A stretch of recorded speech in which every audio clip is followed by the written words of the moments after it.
Sunny Banani, welcome back to my YouTube channel. I am Didele Aim, and today we will be discussing easy properties, easy equities, and investing in property using the easy equities platform. Ooh, she looks so good, got me straight in the mood. She read that room, she know just what to do. Moving that body, she dancing and Basically, our discussion is on how are we going to buy property or property shares on easy equities, how to make money on it. I will be doing a beginner's guide. So what we are going to be dealing with is what is easy properties and how does it work. 1, how to buy and invest in easy properties and easy equities, how to pick the properties that you're going to invest in or which properties to invest in. We're also going to look into auctions and how auctions works. If you don't know, auctions are basically how you buy properties if they're not on the IPO. Yes, IOP. If they're not fresh, basically. We will also get into that. We will get into making and losing money in the properties. We will also discuss dividends and rental income from the property. We will discuss how I invest in easy properties and easy equities, as well as my portfolio and my experiences and what I have learned so far. I also have a cold, so I might sound somehow. Now, the first thing that we are going to discuss is what is easy properties and how does it work. I'm going to simplify it and make it digestible for everyone.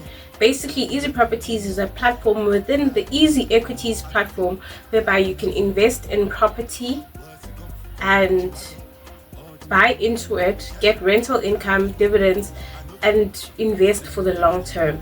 It's like a stokvel in a way. So basically, let's say one property is 1,000 Rand, for example, but you personally cannot purchase this property for 1,000 Rand.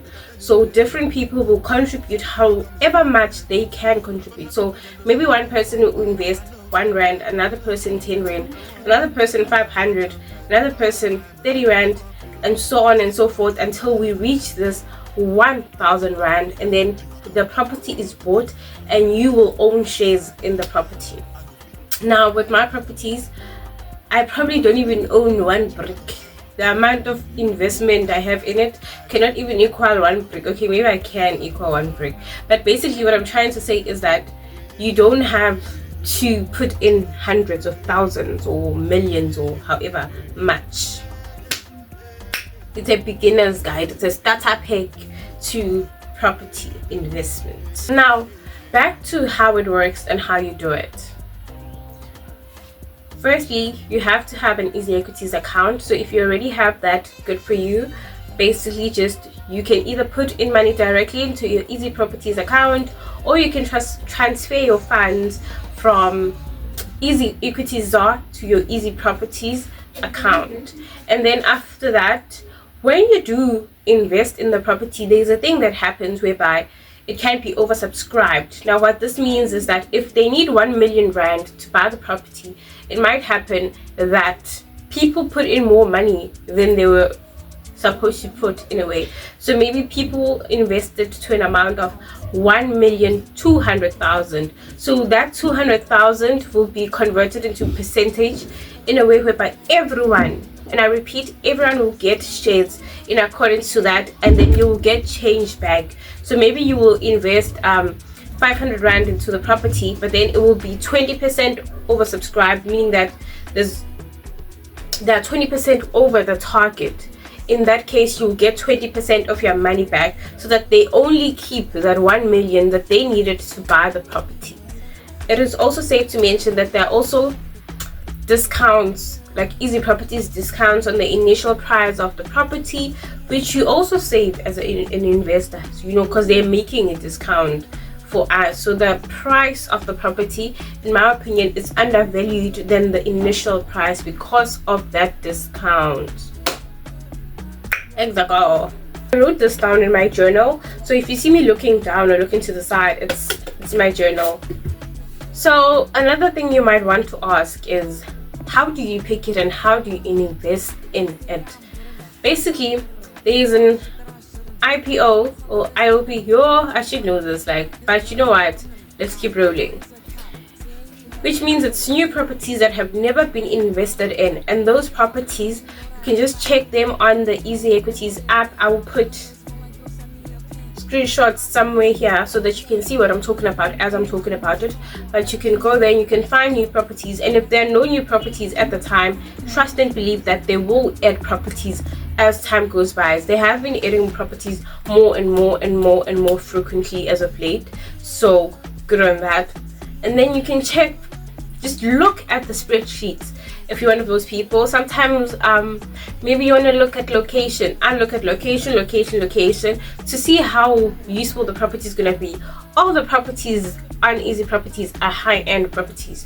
All of them are giving luxury. They're giving a posh lot, if I'm pronouncing that word right. So, and all the properties have been vetted by the Easy Properties team, so I just trust them on that. And then for me personally, I try to make sure that all my properties equal 20%. I'll put screenshots here and explain. So wait, let me just check. I have my phone right now to check as I'm talking to you so we can be on the same page. I will insert screenshots on the side. So basically, I try to make sure that the internal rate of return for the IPO, including the net rental yield altogether, equal to 20%.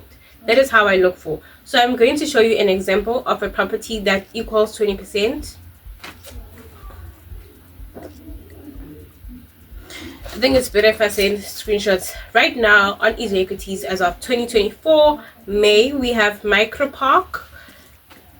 I would invest in Micropark. Also, the target funding is 6 million rand. I look at the net rental yield and the rate of return. I personally prefer 20%. So the higher that percentage, the better. Obviously, because you want more. You understand, more is more. But then when it comes to the total target, I try to make sure that it is below 10 million. That is for me personally, because I feel like if a property has less value in terms of monetary amount, if the property is, for example, 1 million and I put in 1,000, then in terms of percentages, my 1,000 has more shares or more value in terms of ownership if the property is 1 million. But if the property is 2 million and I put in the same 1,000, then the value of my ownership of that property is decreasing. So the more expensive the property, the more money you have to put in, and the more people that are in, meaning that the less ownership you have. So I try to just keep it small, less than 10 million. Like if a property, right, there's a Saxon property currently on Easy Equities. It's already been sold. It was 3 million rand. I would have invested in it. It was 3 million rand. If you compare it to the Micropark property, which is 6 million rand, if you put in 1,000 into a property worth 3 million, and then you put in 1,000 in a property worth 6 million, where do you have more ownership, basically? You know what I mean? So for me, my goal is ownership. I just want to buy that power. Now, aside from new listings, which is IPO, personally, as of right now, I'm not buying in IPOs, but we will get into that, don't worry. Now, picture here, we have auctions. Now, how auctions work is that once the people have purchased the products from the Easy Properties new listings, they have ownership. This is how they sell. Okay, this is how they sell the property. The issue with Easy Properties is that you cannot just sell anyhow, anywho, whenever you feel like it. Like, okay, today I'm gonna sell. No, you can't do that. This is a long-term investment and it's not as liquid, but it should make sense, right? That should make sense. Property as an investment type is not liquid. Property is not and never will be liquid as an investment. You cannot, even if you own the full property, you cannot wake up today and say, oh, you know what, I'm selling my property, let me just sell it. And then you find a buyer today, and then the documents are processed today, and then it's sold. No. That's not how it works. So how it would work for you to sell the property is that there has to be an auction. And then if you have ownership, then you can just say, this is the amount I'm selling for.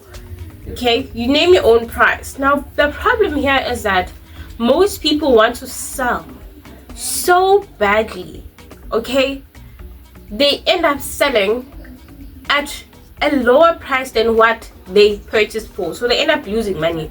Because you cannot just say, for example, if one share is R1, that's how it all starts. Every share is usually R1, but then you find that some shares, some people sell for like 75 cents per share. No judgment, I actually would do that if I need to get out of it, but yeah, that's the issue. But then some people can sell for like R1.50, so you're making 50% interest, or R1.20, 105. There's an interest there. So yeah, there's currently, as of today, 12th May, if I'm not mistaken, Happy Mother's Day, an auction will be opening in 4 days. I have a flu. The auction will be opening in 4 days, which is why I'm making this video right now before the auction opens, in case you are interested. I recommend buy. I'm not a financial advisor, as you can see. Look at me. Anyway, I personally like to buy shares in auctions because you can buy at a lower rate. So maybe I'm gonna come closer because I need you to understand this. Let's say one share is usually R1, but then maybe someone in an auction is selling their shares for 90 cents, and maybe when you bid for 70 cents and you get one share for 70 cents, okay, but one share is actually R1. Please try to keep up. When that sale goes through, you will automatically,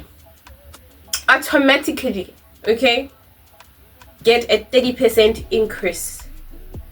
So if R1 is equal to one share, and you buy one share for 70 cents, the total, the value of the share will still be R1. It's just that when you personally bought it for 70 cents, which means now you have a 30% increase automatically, if that is making sense, which is my strategy.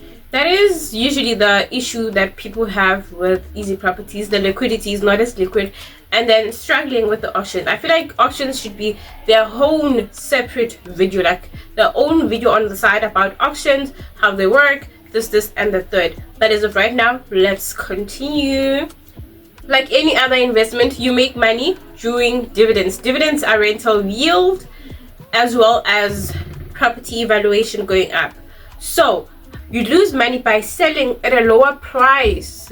Okay, if you bought one share for R1 and you are selling it for 50 cents because you just want your money and you want out, obviously that is just a pill that you have to swallow. But if you are here for the long term and you know you're not going to need this money immediately, then matali, you are in the right space, you're in the safe space. Easy Equities is introducing a new thing now whereby you are going to get your dividends, your divvies, on a monthly rate now. So I'm going to insert that email here. So it's going to be paying out monthly dividends. As of right now, I have not received those. I have not, like, it hasn't started, at least on my account. But once it starts, it's about to be lit. There is an auction calendar I'm going to insert here also, where you can go and find out when the auctions are opening, how long are they going to open. If I'm not mistaken, the auction does end on the 25th, which is payday for most people. So there is that to consider. You can budget ahead of time for when the auction is opening. So in 4 days, I think 16 May, if I'm not mistaken, because it's 12 today. And then you just invest, wait it out, see, change your beat. If you see, okay, everyone is saying 70, when it is 69, it's a strategy. This thing, I'm gonna make its own video. Now, if we are discussing me personally, I'm going to be sharing my portfolio with you. Not really, I'm not sure if I'm going to show my portfolio, but anyway, I have 4 properties as of right now, if I'm not mistaken. And for me, my goal is to increase my ownership of those properties. Like, just continuously increase my stake instead of buying new property. I don't want to have like 10 properties and each property has 100 rand. No. As a student, I do not have a lot of disposable income, so for me it's best to just target those same properties that I already have. I already know what's going on. I've already done my research, and I already have income from them. In my portfolio, I have 28% Hyder Park House, Polo Fields 26% Polo Fields, 24% 7 on the Middle, and 20.94% the Bailey. Those are my 4 properties. Basically what I do is constantly reinvest in the same properties. If there's an auction, I go back to those properties and I see if it's going to be worth my while. I never ever buy in an auction for more than R1 per share. That is my preference as of right now, and I can guarantee that my strategy is going to change at a later stage, but as of now, R1 is my maximum because I don't want to decrease my ownership. Here's the thing: if the value of the property is more than R1 and everyone is selling for maybe 1.20, that's a good sign. It means the property is increasing its evaluation. Like, that's profit. It's a good sign, but like, you need to, if you're buying at that time, you need to know that it's gonna grow some more. You understand? I'm still recovering from a cold, flu, or whatever it's called, so I might not have been clear. If there's any misunderstandings or something you want to better understand, please comment down below, or how you wish I could have structured the video so that I can do that in the next video. Any questions, I will be replying to each and every single question in the comment section down below. I will link my other video on how to invest in general on the ZA account, and I will be doing a video on auctions. It will be like maybe a 3-minute video on auctions, explaining them, breaking them down, and the difference in real life as I invest. Thank you very much for watching. I am Little M, and I am signing out. I'm gonna treat you right. I don't